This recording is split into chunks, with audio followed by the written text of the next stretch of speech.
पारोला खेमुंडी रेलीसाही हत्या मामलार राय प्रकाश पाई।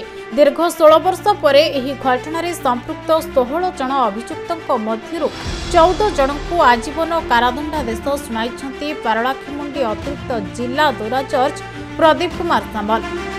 दंडादेश पाइथिबा दोषी माने हेले पारोला खेमुंडी घासी साहिर सकलमुखी वल्लभ, गुरालू बुड्डू, नागवंश रागार्जुन, पाडाला प्रसाद, बादा जिलिपी ओरफ जिलिपी कृष्णा, नागवंश रामस्वामी, लियारी सुरेश, नागवंश रामकृष्ण, सकलमुखी माधव, नागवंश सीमाद्री, हरिकृष्ण नागवंश, नागवंश पद्मन, नागवंश राधाकांत, गुरालू गोपाल, अन्य 2 अभियुक्त नागवंश भास्कर और जंगम हरिनाथों मृत्यु हो सारी सूचना रही। सूचना अनुसार 2009 मसीहा मार्च 12 तारिख दिन प्राय 2टा समय अभियुक्त माने पूर्व शत्रुता को केन्द्र कर साहिर लोकों घरे पशि विभिन्न मारणास्त्र आक्रमण करते। एपरिकी चिन्ना बाबू नागवंश, बाबी गुरालू, शिवा नागवंश प्रमुखों उपरे पत्थर छेची देते।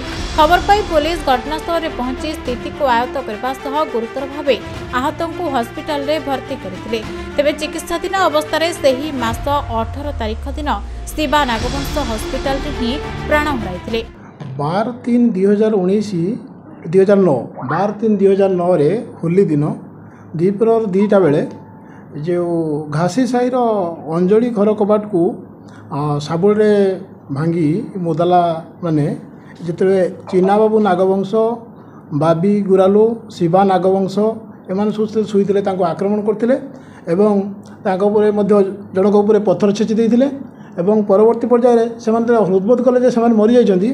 पुणी से आउ जनक घर को जाइए जे मधु नागवंश एवं मधु नागवंश को घर को जाकि स्त्री को ठेलापेला करते मधु नागवंश को बाड़ाबाड़ी कलापर ताकू घुसारिक आणिकी से दांडपट नाल सेठी पकईले एवं छाती में पत्थर नदीते तापर ये जो आमर जो पानाड़ा सिनोर सो तांको घर को जाकि कबाट भांगे जाते से मैंने पुलिस पहुँची से उद्धार करते। एतद मुदाला मैंने जो मानक आज दंड विधान है से रामचंद्र पानाड़, अपना नागवंश, सरस्वती नागवंश और अन्य मानक आक्रमण करते।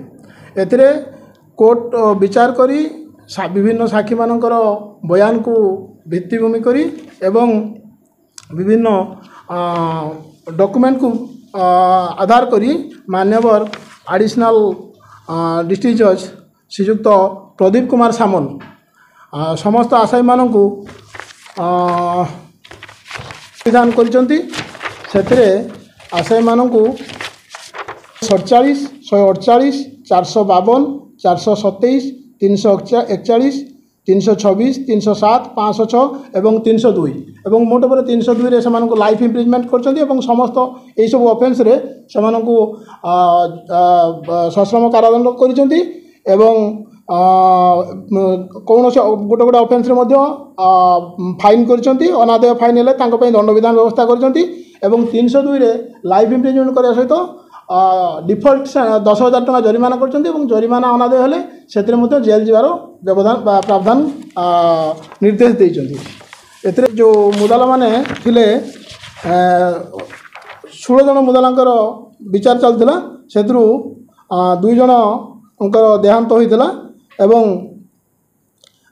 बाद बाकी 14 जनकर मुदाला समस्त को लाइफ कन्विक्शन होती।